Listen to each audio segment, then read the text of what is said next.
Remember the Devil May Cry anime? Nah, not that one. This one.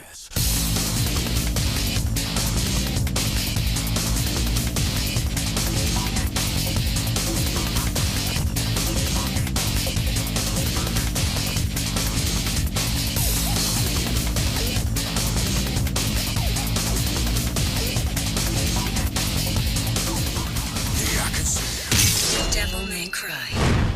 That's right, the 2025 Netflix series isn't the first time that Devil May Cry has gotten an animated series. Back in 2007, between Devil May Cry 3 and Devil May Cry 4, we got Devil May Cry, the animated series from Studio Madhouse. Unfortunately, there's not a lot of info going around how or why this was made, and trying to find any info now is basically impossible due to the Netflix series taking up 99% of the Devil May Cry anime search results. So I don't really have any behind the scenes info like I was hoping to have for this video. So I'm going to break down the anime into the segments I think Devil May Cry fans will find most interesting: story, relation to the games, and how is it as an actual anime. My name is Kurt, you're watching Anime Basics' first video in 18 months, and today we're delving into Devil May Cry. It's kind of funny I gave this its own segment because this is gonna be super short. Basically, the anime is a Monster of the Week style series, except for the final 2 episodes, which are linked. Besides that, in the first episode, Dante takes on a case where he protects a little girl named Patty Lowell from demons being sent after her. After that, she just kinda hangs around for the remainder of the series. Whenever a piece of expanded media comes out for an existing franchise, the first question on most people's lips is this canon? Well, Devil May Cry the animated series certainly is. 2 characters from the DMC anime even appear in Devil May Cry 5. Morrison has a few scenes in DMC 5, but looks quite different to his anime counterpart.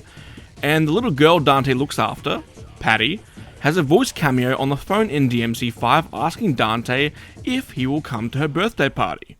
Devil May Cry. Dante, do you have any idea how many times I've tried to call? Like a zillion. Oh my god, tonight's my birthday party. Yeah, I'm turning 18. Not a little kid. Now let's talk setting. The anime is set between Devil May Cry 1 and 2, and is mainly based around the Devil May Cry shop. Locations aren't really explicitly named except for Enamel City, which appears in episode 2. Ruben Langdon reprises his role as Dante from Devil May Cry 3, and his character in the anime actually has more characterization than he had in Devil May Cry 1 and 2. His characterization is a nice in-between of his childishness from Devil May Cry 3 and his more reserved nature in Devil May Cry 1. Character design wise, Dante's hair is a cross between his Devil May Cry 1 and Devil May Cry 3 hairstyles.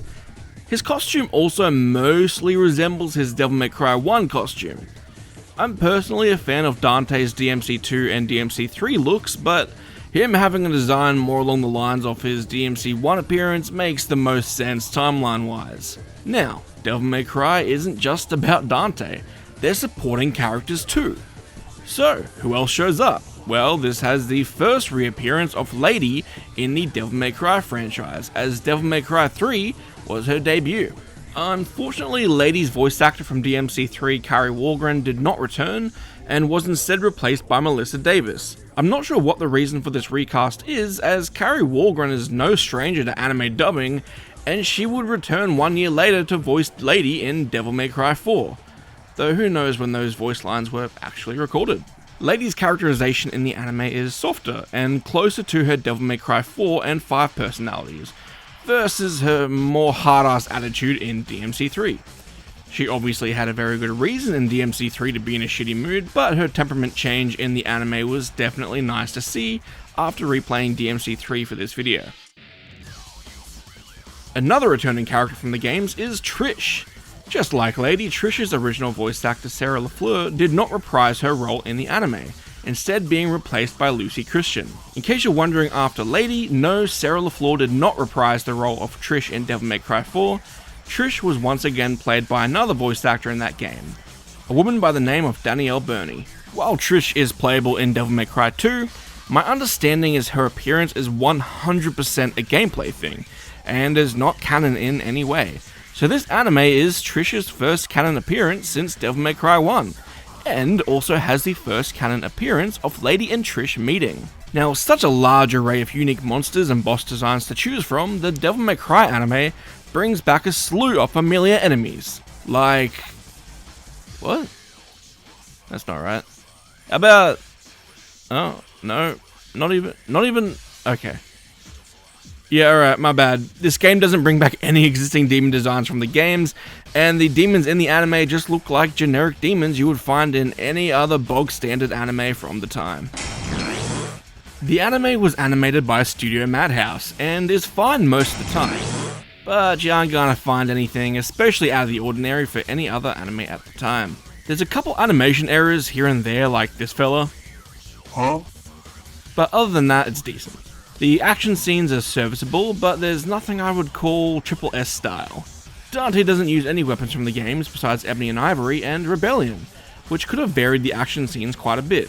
I believe the canon reason for this is he sells the extra weapons he gets from the games to a guy named Enzo to be able to pay rent, so don't come at me. So like I said, the action is serviceable, but I think the reason I'm a little disappointed in it is that the pacing in the rest of the show is way slower than you would expect for a DMC anime. My only real complaint is that the audio mixing is bad in some scenes. If Dante or another speaking character is far away from the screen, their voice is barely legible. Realistic? Yes. An enjoyable viewing and listening experience? No.